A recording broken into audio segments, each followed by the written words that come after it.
Temple. I'm Glenn, the head brewer here at the beautiful Temple Brewery, and we're going to go through the brewing process. Start in the mill room with the magic ingredient of barley. Barley. What we're trying to do with this is we want to try and get the starch in the middle of barley. What we first do is we add our barley to our mill.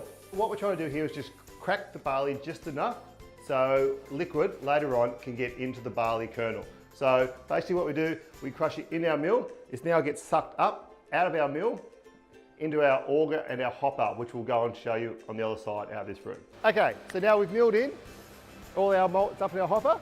Next job is to mash in. What we're doing here is mixing the grain with water, 66 degrees, 3 to 1, to get all the starch, which becomes a nice sweet sugar called wort. After an hour, we transfer that across into our kettle. Once in kettle, we boil and add the magic ingredient, hops.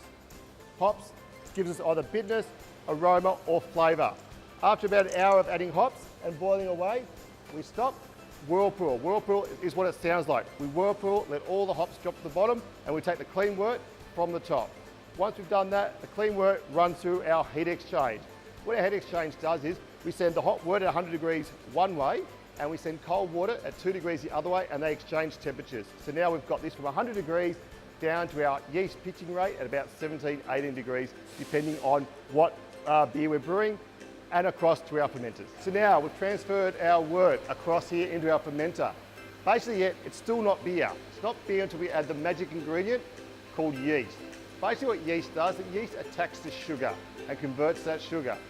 Easiest way of explaining it, how I like to explain it, is eats the sugar, pisses out alcohol, and farts out CO2. And that's basically what we see here. We're seeing the yeast doing its job here now, converting all that sugar into CO2.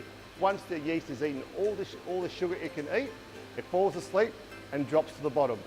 That's why we have these conical fermenters. All the yeast goes to the bottom, and we can take the fresh beer from the top.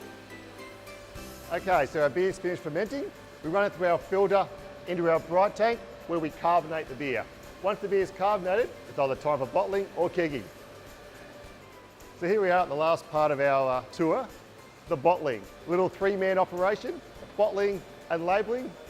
3 guys on a fun-filled bottling day. We can do about 9 pallets of beer, which is 65 cases a pallet. So all our beer is produced, packaged and bottled here on site.